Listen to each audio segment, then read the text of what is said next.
but it also is very much of a team-oriented thing. Like there would be lots of times when Tommy and I, he'd pick me up or I'd pick him up, depending upon, we're like, is that mile marker right? We can't, we already went that far twice. Right. Like the best was Klingman's Dome. And this is in Tennessee. In Tennessee. Yes, Tennessee, Klingman's Dome. And there was a very cool story where we ended up, we were doing the Four Corners in down south, and we pulled into a gas station. And it was a gas station where the gas station attendant had no gas. So we thought, that's kind of interesting. But we're like, okay, but he was very talkative, and he came out. And he was like, I was watching a YouTube thing last night about this thing called high pointing. And we're like, that's interesting, because that's kind of what we're out here doing. And he said, there's this trail. He goes, what they were talking about was there's this hidden bridge or tunnel, this hidden tunnel on the trail to Klingman's Dome. Right. And we're like, we're doing Klingman. Like, that's really cool. So we got some more information. Right. We went, did it. We got to the top of Klingman's Dome. We're coming down. It was pouring rain. It was like the conditions were bad. I was exhausted. I was miserable. Tommy was ahead of me. And I'm not usually ahead. I just... But it was just like... It was 17-hour day. Or it was insane. No, 17 miles. Really? Whatever it was a long haul. It was a long day. And the weather was rough, and it was bad. But I was at a point where months, I was like, I want to be done. He's down the trail further, and he's all excited. I'm like, what's so exciting?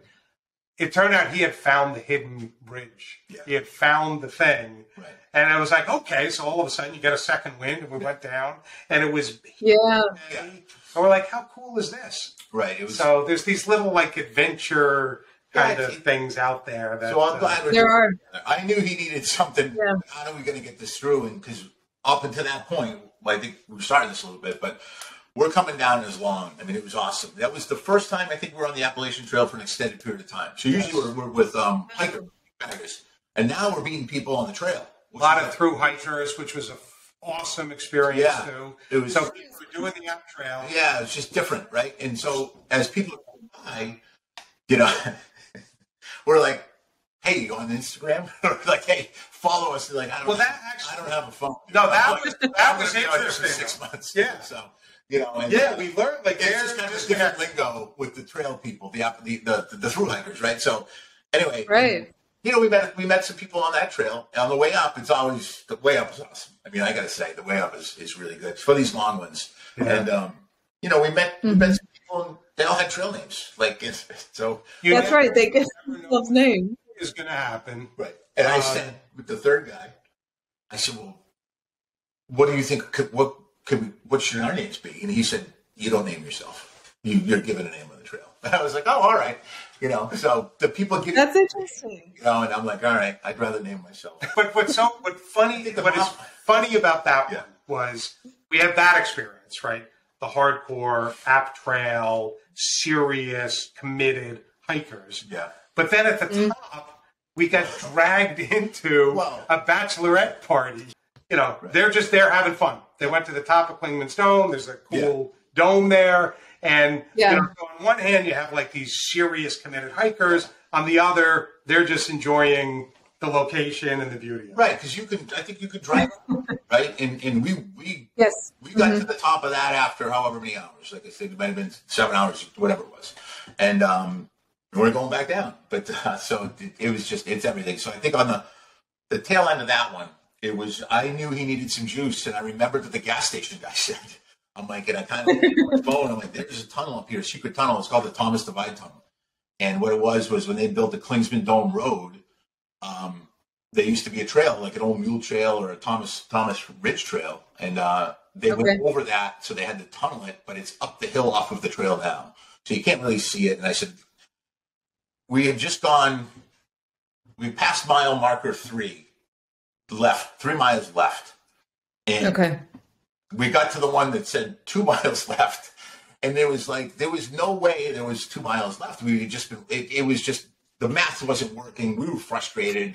We want to go, we want to be done. And, you know, those types of things. So I think when I went and found that, it somehow kind of Oh yeah, it was like, this is awesome. We found this place, and it propelled us forward to downtown Gatlinburg that night, which is pretty good. Oh, that's fun. Mountain in New Hampshire. It's Mount Monadnock is the name of the mountain in New Hampshire. It's like the most hiked mountain either in the country in the Northeast. It's an easy access mountain close to Boston, on the southern border of New Hampshire, and it's the most family hiked mountain in the area. And we used to do it in elementary school locally. And so my friend Lorenzo Buccelli and Joe Marias, and we wanted to go and we wanted to do it. I started hiking them locally and kind of kept branching out. So we said, hey, let's go do that, right? And it was hard. Mm-hmm. It is straight up. I mean, and it was a lot harder than kind of we anticipated. And I remember asking people on the way up, like, how much longer? Are we there yet? And people lied to us on the way up. And we were close to the top. I'm like, how? And we asked some people, some older guys coming down, like, how much longer is it? He goes, oh, you guys you're in trouble. It's a long way. But we're only like 15 minutes away. Like, so they were just and so on the way back, as we were at the top, we're like, wait a minute, those guys lie. Those guys are joking around with us. But well, if you're asking how much longer it is to go up, you're not fully maybe prepared to do the thing. Like, that's right. That's right. Like, if you're asking, that to me now, when I hear people ask me, it's almost like they're a little bit more novice. You're all right. You're right. Take them more seriously. Right. We don't really ask anymore. Like, we know what it's going to take a little bit. But on the way back down, my friend Terry obviously said, so people started asking us, and they said, oh, you got about another hour and a half. And they were about 10 minutes away. So we got to kick out of it. It's funny. It's like those little triggers now. If they're asking, help them out, right? And be honest with them. Absolutely. That's the best thing you can do. Right. Yeah, be straight. Yeah. So based on your experience in the last convention, what can people expect in this next one? Yeah, that's a great question. It's a lot of fun. Yeah. A lot of fun, a lot of camaraderie, a lot of interesting people. Getting an opportunity to talk about what you've done and what you're planning on doing moving forward from a high pointing perspective. There's some sort of formal stuff. There's a dinner. There's picking when the next conventions or where the next conventions are going to be. So there's a vote as we move forward. Right now, the 2023 convention is in Georgia. The 2024 convention is in South Dakota. So though we sort of picked them 2 years out. So we'll vote on what the next ones are. And, there are some standard things. There's a, climbing of the high point in Georgia. So Grasstown Bald will be a component of it. And Tony can give more details on that. But it's just fun. It's just a great experience. I think folded into the Pennsylvania trip, those guys did a really good job of filling the days up and having an itinerary, but also a loose one where things aren't mandatory. In the mornings they had some gear sessions and some training sessions for different things. So some of the who might be more experienced would be telling you, whatever specific skill that they have and give you some more in-depth review on that. It might have been tools, climbing, those types of things, but that some people will, Right. So there's a combination of sort of the training stuff. Then there was a trivia night where everybody gets together. So there's some fun stuff. There's some technical, some training stuff, and there's kind of club business. But I think probably the most important thing about it is it gives people a chance to get to meet each other and really build the community of the whole high pointing team. Right. Yeah, that's really cool. And so out of the high points that you've done so far, which is your favorite? And I know that's a difficult question because each one is so unique. Yes. But do you have any that stand out, or are there some that were just very terrible? Both. I mean, you want to go first? I've got my perspective. Well, go ahead. I mean, I can work off. Well, okay. So what I would say is, for the high point experience itself, Tennessee and Klingman's Dome was my favorite personally. Yeah. And it was for a whole bunch of reasons, right? I mean, it was absolutely beautiful, right? It was, just the location, the weather was great. The people that we met on the trail, because it was part of the Appalachian Trail, were really interesting. I think we probably had 4 or 5, literally stop and spend 10 or 15 minutes talking with people who were on this app trail journey, which was fascinating, right? And so I think, were happy to stop for a little bit and chat, and had great stories to tell. And it kind of had everything, right? I mean, the way up was beautiful. The weather was perfect.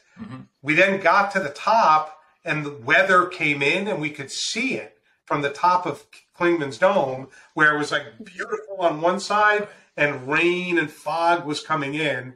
And then the bad part, it was pouring. It always rains. The way it was rough. But we sort of got it all, I think, in terms of the... Well, and also it brings you into a national park, too. Isn't that part of the Great Smoky Mountains? Yes. Yeah. That's cool. Really cool. Good answer. I think my answer is probably the same, but definitely the same, actually. The Klingsman Dome was definitely it. But, I remember Mount Greylock in Massachusetts. I lived in Massachusetts, and I had never been to Mount Greylock, right? And I remember the ride home from there. We went up, across the northern part of the state. And I had never been on that road, and I had never seen that part of the state. And it was pretty amazing that what I saw, the mountain towns, the rolling hills, the farmlands, and then I remember the ride. We were down in New Jersey, and then we drove to Connecticut from here in separate cars because I was going home. And I just remember once we got off the highway, going to the high point in Connecticut again, the road out there, and very American. I live in the suburbs. Okay, I just live, and they serve a purpose, and it's just so it was awesome just to see that. That's kind of how I wanted to. The mountain towns are just amazing. I'm going to Louisiana. I was going to do that. I know you were. That's right. I thought you was going to go with it. Go ahead. But Klingsman Dome. That was I think Klingsman Dome, Louisiana, top 2. But Louisiana, I will. Before you jump in, I'll tell you the reason that I picked Louisiana was for the overall experience that we had and where we were in Louisiana, because we would never, ever be there other than the fact that we were doing a high point. Right. So Klingsman's Dome, we started in the order that we did these, right? So Klingsman Dome was what, 10th? So it was the most beautiful area that we've seen, and it was a part of the country that I had never been to, and I really didn't know much about. And it was kind of like, this is why I'm doing this, right? I said before, I want to see the States, I want to see the country. That was the first time it looked like a magazine picture to me, right? It was like, wow, this is... It's so picturesque out there, The Great Smokies, and we were like, which one are we doing tomorrow? And it was just nuts that we were going to be out in that the next day. Right. Yeah. It was so exciting. Those lookout areas as you're driving. And it was just like, all right. So many. You don't have to be, you don't need much to do this, right? You can just go and do it, right? And it was just something that we were a little bit more experienced. We had Marcia under our belt. We knew the timing. We knew the weather. We knew all kinds of things. And we were, in shape and ready to go. And that journey was just unbelievable. And so I think that one, as far as that, and that one to me was, we got to get out west. We got to get out west. We got to keep going here. A little bit in, we were in Georgia, and it was just like... It just opened our eyes. Oh, my God. I mean, if these are as gorgeous as they are, what do we have waiting for us? Right. When we travel. Yeah, I thought the same thing when I was on Mount Mitchell. And as I mentioned before, it has that sign where this is the highest peak east of the Mississippi. And I'm like, well, now I want to see west of the Mississippi. Right. So we'll say Klingsman Dome was number 1. And then number 2 would be Louisiana. And that's that. So what was special about Louisiana? As part of our philosophy, right, of hiking is sometimes, and you're going to get to a question, I know, of what are we doing next? And it tends to be linked around what's going on around the United States. That would be a cool thing to go to. That would give us an excuse to go there to do it. So in this situation, as Tommy had said, my daughter went to UNC. UNC was in the national championship basketball game in New Orleans. Okay. And so we went to that, but then it's like, this is our opportunity and excuse to go to Louisiana. Right. So they won on Saturday night at halftime of the game, the Final Four, and they're in a dogfight. And I texted him at halftime. I said, we're booking the flights to Louisiana after the game if they win. And he said, yes. and they were cool. So it was like, it's like 2 days later, we're on a plane, we fly down, we're in Louisiana. So the day after the game, we're like in New Orleans, and we're looking at a map, and we're like, all right, we now have to go to this high point. That's why we're here. And it's like all the way on the other side of the state. Top and left. It's Bienville Parish, Louisiana. So we had a rental pickup, which was perfect. Street cred. So we're like, all right, so we're in our pickup. We're driving through the swamplands of Louisiana, continually looking at each other like, why are we even here? How did this even happen? And it was awesome. It was amazing, the experience, the adventure. We got there, and it was the coolest little spot. It's not that high. Right. And at the bottom of it, though, is a church and a cemetery. Right. And we're looking at the cemetery, and there virtually are 2 names on every gravestone in the cemetery. So this is like a small family cemetery plot. The last names were all the same. At the bottom. A couple hundred tombstones. And it's like, wow, this is like really fascinating, interesting. It was the walk up. It was sort of, kind of hallowed ground. It was peaceful. It was quiet. And we got to the top, and we're like, this is just a great experience. 600 feet. It's an amazing experience. Yeah. And it was... And... You drove to Shreveport from New Orleans, and no one's ever done that on purpose, right? It was like, so we're on the end. We were in Bienville Parish. I love that. Yeah. I love that. So when we actually, I think the link to the college sports, which we love, and, just the spontaneity of what it was, and it just all kind of came together on that one. The hike wasn't all that much, and it was kind of easy. But I think it came at a time where, we needed the next one, and we didn't know when we were going to go. And I think that one probably more than any embodies this philosophy that we have, which is it's not about the transactional hit this one, hit this one, hit this one, hit this one. Right. It's about the story that comes out of, like, whenever we see each other, it's like, oh, geez, remember Bienville Parish, and it's never really about the mountain. Now, some of them are. Marcy is. Marcy's like, remember I was dying on the way down from Marcy freezing? But, when you look at each one of them, there's just a completely different story connected to them. And it's the experience that really kind of makes the whole thing fun. And, Marcy, are you sure we're going the right way? Because if we take one more step the wrong way, I don't know if we're ever get out of these woods. I'm like, Tommy is definitely better at directions than I am. That's right. There's got to be a navigator. He is a navigator, and so there were times on that where I was like, all right, I am trusting your navigational skills, because things happened. Like we literally, I told you, the water was running down. We like had to forge virtually a river in order to get to the other side to get up. And when we came down, I'm like, this river, I just don't recognize where we are. Right. It was, and I said, well, that's because this river was wet with rocks, but there's so much water now. Now it's a river. It just looks different. It's the same crossing. Yeah. Right. So there was these things where it was whatever it was. I'll tell you, Lauren, you have inspired us with what you're doing here, because I think what you've done is you've highlighted a huge opportunity for us to take advantage of in the magazine, because it's the stories that people want to hear. And, from our vantage point, it's the stories that are relevant to them, and some people it's relevant to say, all right, I'm going to get to the highest of the high, and I need to learn how to belay, and I need to learn how to get the mountaineering skills to do it. But so many other people are like, okay, I need to take the next step. Yeah. I need to how do I go here? And some of it is, I think we might have talked about this earlier, there's as much a travel component of it as there is, the climbing of high point component of it. So you got to figure out how to get to where you're going, and where's next, and how do we get there, and how do we carve out time, and so forth.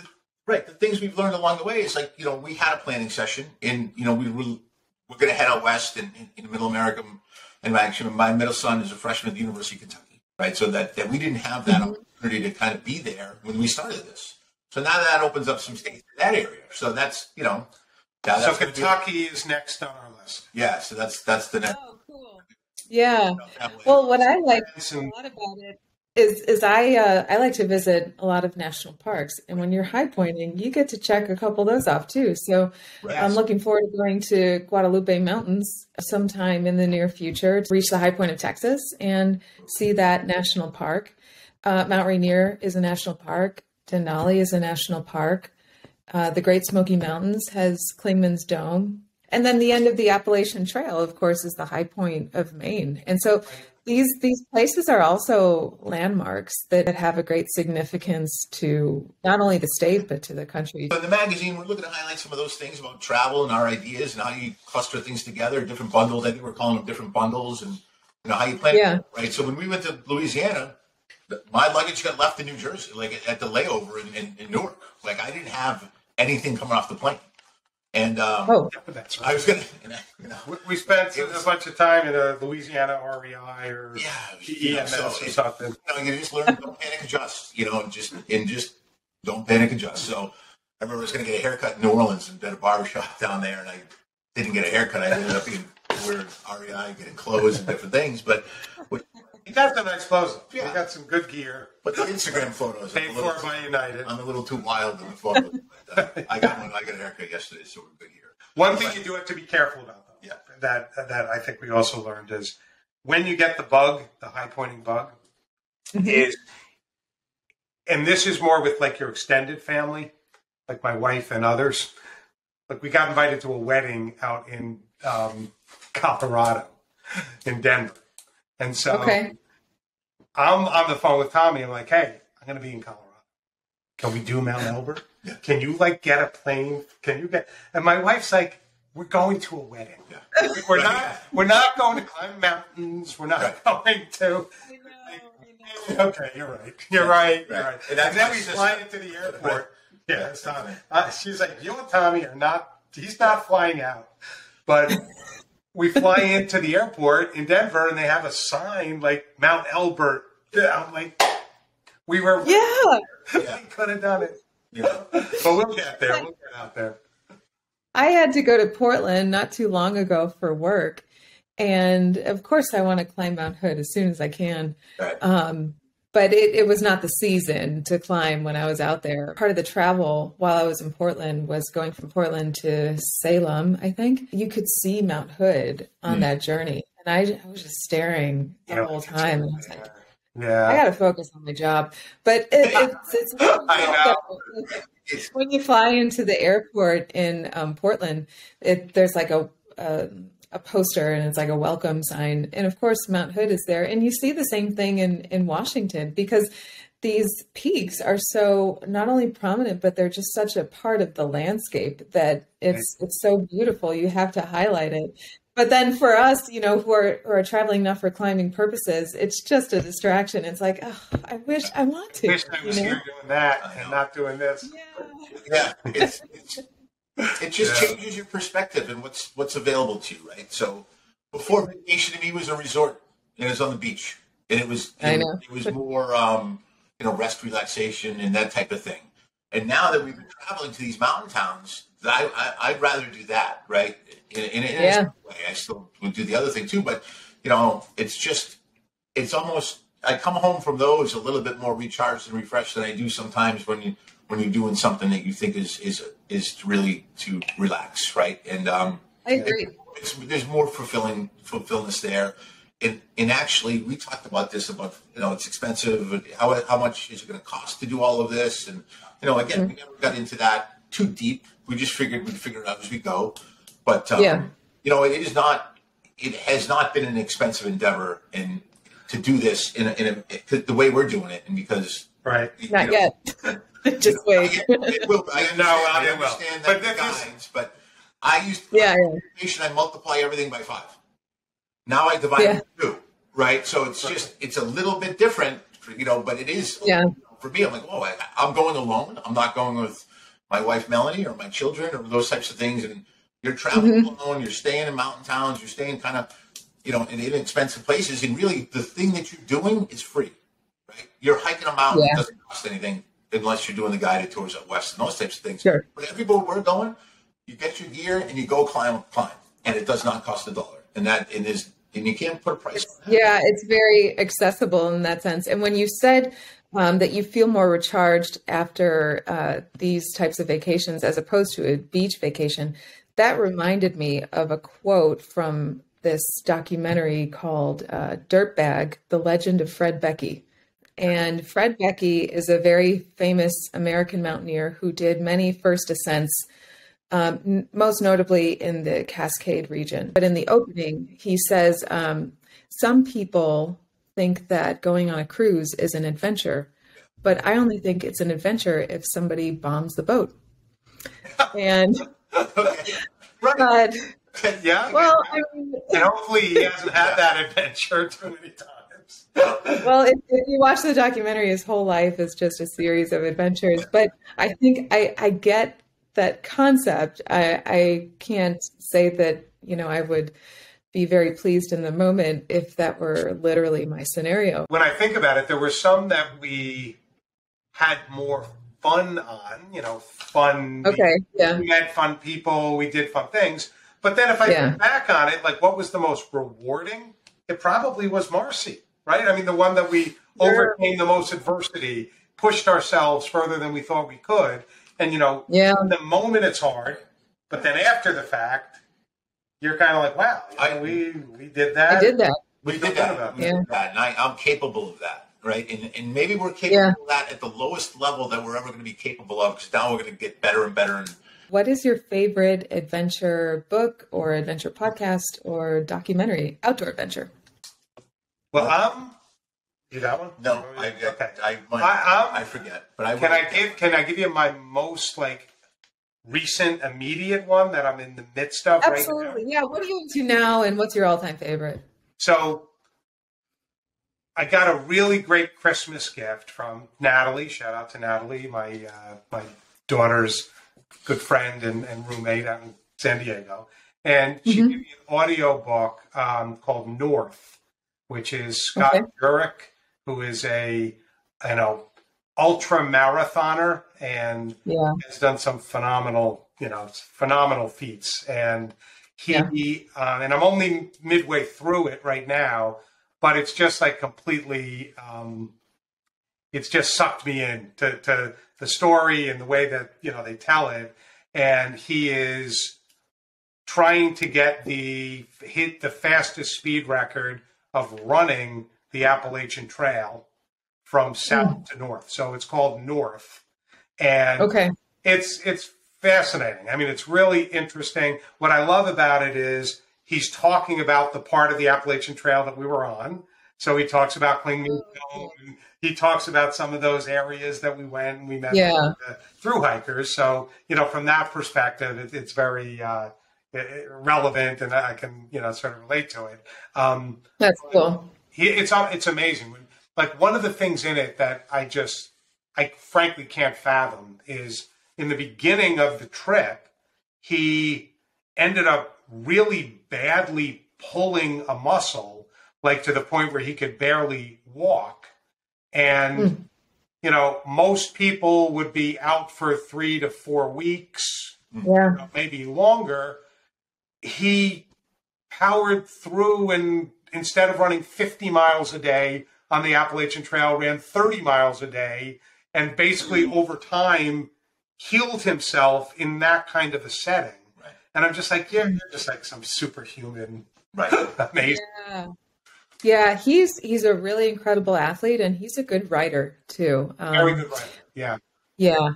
And I mean, think about that, 30 miles a day, that's an ultra marathon every day. Every single day. Yeah. and 30 miles was his reduced amount. He was to do 50 that's right. a day, every day, running. And think about it, as a marathoner, he's doing it not on the pavement. He's doing it on, gnarled, rocky trail with roots. And I just am like, wow, it's amazing. There was a documentary back in 2013 called Mile and a Half. I don't know if you saw that one. It was about artists who hiked the John Muir Woods. They did it 290 miles in 25 days. And it was a documentary, so it was really well done because they're filmmakers and those types of things. And it just documented their travel through, you know, and it was just beautifully shot, right? And it just showed like the complexity of what that was, right? In a very beautiful way. So when I watched that documentary, I thought, wow, this is something that I'd like to do, right? So it's called Mile and a Half, and it was kind of an inside joke. And it was about the people they learned along the way and those types of things. And I just thought it was a kind of like,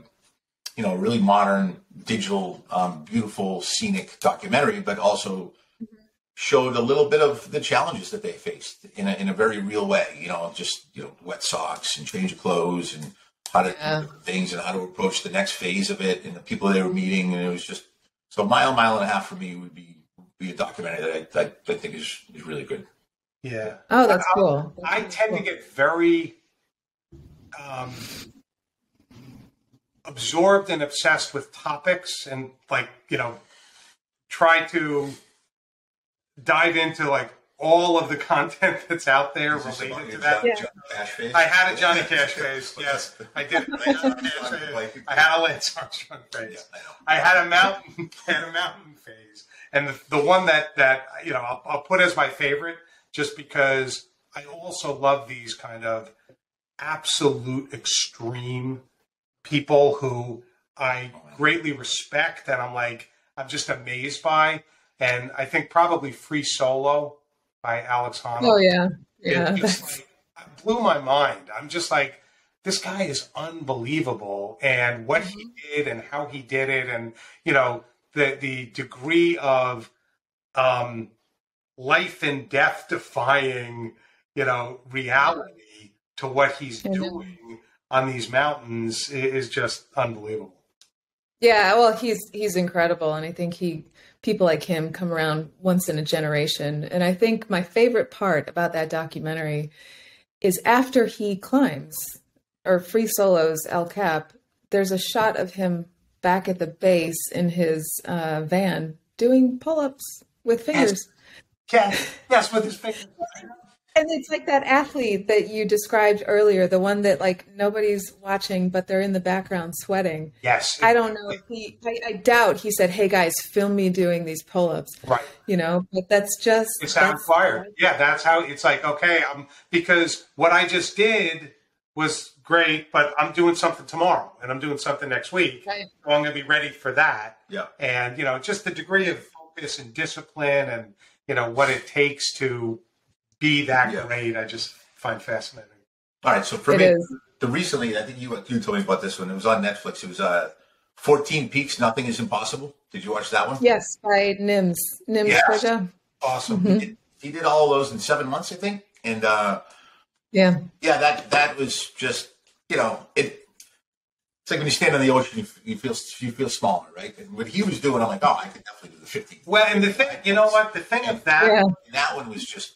What I loved about that one was, and I don't remember exactly where, but somewhere midway through that, there was some disaster on one of the mountains, right? And he like stopped and went in with his team and tried to save people's lives, even though he had, you know, this very, very strict timeline and funding and all that stuff. Sure. And it was cool. And I just. You know, and just talked a little bit about altitude training, you know, which we're going to have to do some of, and just highlighted a little bit of that. So that took me down the rabbit hole of maybe how to prepare for some of those altitude hikes. But it was just, I mean, the fact that he was able to do that with that team in 7 months and climb the 8,000 meter peaks is you know, something that I know.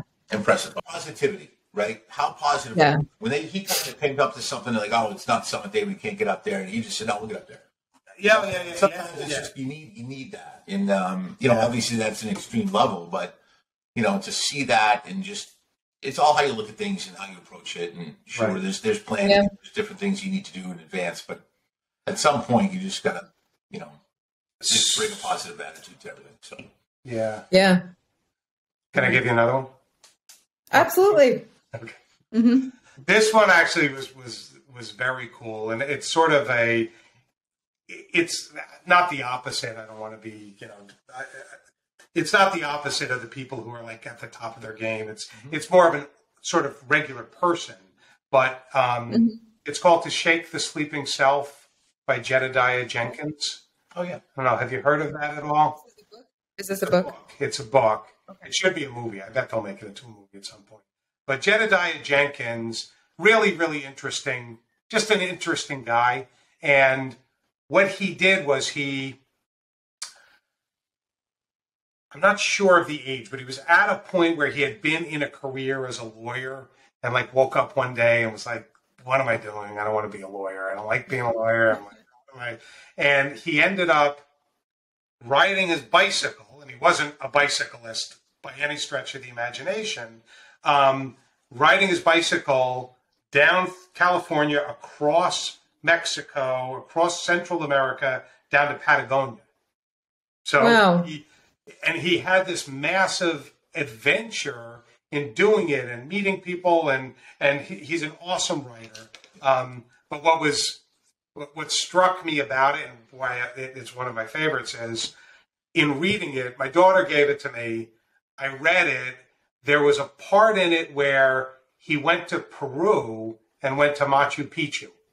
And he climbed something different. Normally people would do the Inca Trail to Machu Picchu, but I learned of something called the Salcante Trek, which is an alternative route to get to Machu Picchu. And so I read it. I'm like, this is awesome. And I'm like, let's go do this. So my daughter and I went and we did the Salcante Trek in Peru. Wow. It was awesome. And Tommy was saying about altitude. Right. That was one of the things. I think it was like 17,000 feet. So there was like an altitude element to it. In trying to train for it, I went to like an altitude room in Chicago. Like they had one of these workout training places. Really? Fascinating. And we did fine. I mean, we did okay with the altitude, thankfully. The whole experience, that was a guided thing, right? So we really bonded with our guides. They were unbelievable. It was a group of people. We're still friends with all of those people today that we did it with. This was probably like 5 years ago. And, it's just great. I mean, it's just like a sort of this microcosm community adventure experience there. Yeah. So you got that from the book. It's great. So what's the title of the book again? It's called To Shake the Sleeping Self. Okay. And that's great. That's exactly what it's about. He was like, I gotta like get myself in gear and kind of back out there. Yeah, wake up. And he's no longer a lawyer. He's now an author. And, he's great. If you want to follow somebody on Instagram who's really interesting, follow him. Jedediah Jenkins. Right. Okay. I'll put that in the show notes. That's so cool. Yeah, for me, that was a book? Yeah. Yeah, all right. So I read a book a long time ago. It's called Grandma Gatewood's Walk. And Ben Montgomery was the author. And it was basically Grandma Gately saved the Appalachian Trail. She walked the trail, and it's just her story, right? And it was just, at the time, I started walking around my neighborhood, and I was just walking on asphalt, and I started going to the woods and Hopedale Parklands and different things, and I just started walking, right? And I went to the gym and those types of things, and I thought that book, Grandma Gately's Walk, was it was pretty awesome. That what she about the trail, and she's an older woman, obviously, and with not a lot of equipment and not a lot of gear. And she, again, it's just pretty impressive of those who came before you and to learn about do those types of things. Because I had a friend who had done it. And so I thought that was a great book. Well, and it's so important to write or talk or film about outdoor adventures because it's not a spectator sport. You have to be able to tell your story, and you have to be able to access other people's stories in order to learn more and be able to appreciate the outdoor adventure sports more. And that is so cool. I'm going to put links to those books in the show notes. So thanks for sharing those. Yeah. And what do you got? Oh, well, I think my favorite book is a book called Let My People Go Surfing by Yvonne Chouinard. Okay. And Yvonne is the founder of Patagonia. Fantastic. company, yeah, or the outdoor company. And it's really a book about his life and what led to him creating the company. Yeah. And it's also about the philosophy of the company. And so that links to the title of Let My People Go Surfing. It's like, we're this outdoor company, so we're going to also live these outdoor lifestyles, and I'm going to let my employees do that. Mm-hmm. And this is who we are as a company. Yeah. And he talks about also his adventures and his efforts in preservation and conservation. Sure. And he's just a brilliant businessman. He's a brilliant writer, and he's lived a very prolific life. And it's called Let My People Go Surfing. And I highly, highly recommend that. And for documentaries, I've seen so many, but I'll just give the latest one. It'd be great if I could remember the title. A documentary made about the earthquake, the most recent massive earthquake in Nepal in 2015. And so what's unique about this documentary is that it documents 3 different stories. So you get perspective of someone who was on Mount Everest, a couple people who were on Mount Everest during that earthquake, so that, there were some deaths, the base camp was destroyed, the people who were on the Khumbu Icefall were in a lot of danger, and then some people were stranded at some of the other camps above the Khumbu Icefall. And so you hear some of the survivor stories about that. And they tell the story from the perspective of someone who was in Kathmandu. Mm-hmm. And these people were hotel owners, and their hotel shattered. Okay. And they tell the story about looking for survivors in the hotel. And then you get the perspective of people who were doing treks, not necessarily Everest Base Camp trek, but other treks that tourists do in Nepal. And some of the valleys that they trekked through were just left in rubble. So they bring all of those perspectives together in one documentary. And I think it was so well done. So what are the biggest benefits that you get from high pointing? I think there's a ton of benefits. I think, there are the sort of obvious ones of it's from a health perspective, from it being out in, the wilderness and outdoors perspective. It's just fun. I mean, it's a fun, adventurous kind of, undertaking, which is great. Mm-hmm. Personally, and I mean, this is more, and I think Tommy and I kind of share this, is it gives us an opportunity to meet a lot of really cool people. And it gives us an opportunity to connect with a lot of people who share similar interests. But, it's kind of unique in that you share the interest of high pointing, but so many other things are connected to that in terms of where are you from? What are cool things in your area? Why did you decide to do it the way you did it? What other experiences sort of came out of your whole high pointing adventure? So, we're people, and high pointing has given us this great, kind of avenue to have a lot of really interesting conversations. Yeah, right. So what are the benefits? I mean, where you go, it's darker. You can see the stars in the sky at night, right? Those are the things. Yeah, that's true. And we're going across the country, and it's places I've never been, and everyone's really kind. You hear a lot about different attitudes and cultures and different things in different areas, and I just think everybody that we've met along the way in every state is really nice, really kind, and really welcoming. And it could be somebody working in the area. It might not be a high pointer, it might not be a hiker. But I'm just learning that this country is just it's an amazing place with amazing people, and everyone's really helpful and kind, and kind of, they you go into these towns and they're local businesses, right? It's local. You're right. They're not paying businesses. We're looking for the things that are local that have been there 80 years, and we want to go there and hear their story. Right. So the benefit. And it gives us what it does is it gives us the connection immediately. Like we'll be at a restaurant and we'll be talking to the waitress or the bartender or whoever's there, and it's like, oh, what are you guys doing in town? Right. And it's like, well, here's what we're doing. Right. And then it just launches this whole conversation. There are still people, lots of them, that we're following on social media and follow us on social media, and you stay connected to, you're friends with. There's one guy who I've had a ton of conversations with about which one are you doing next. I've never met him, but he like followed our page and was like, thumbs up. That's awesome. That's great. I tried that. I did that one. It's like, awesome. How was it? And so it's really this building of a community, which is fun. Yeah. And sure. I think it's change starts with awareness. This was not something I was even aware of a couple of years ago. And once we became aware, me neither. We were able to, we do like planning and we do like executing and we do like all that goes into it. So one of the benefits for me is I kind of like the beginning of things, in just whatever it might be. There's projects, different things that's exciting at the beginning. And, we look at the totality of where we're at and I say, we're 13 out of 50, and I just tried to think, what percentage are we through? But really every trip, every mountain, every area is a new beginning. So there are 50 beginnings within one entire project too. So I just think for me, it's always exciting. It's always the beginning. And I need that really to give me a spark. And can that be the name of our book? 50 Beginnings.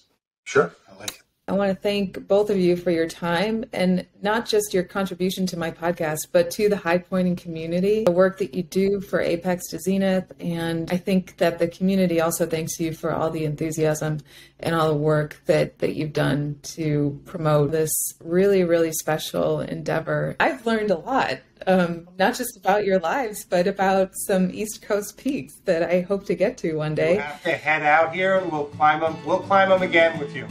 So. Oh, thanks.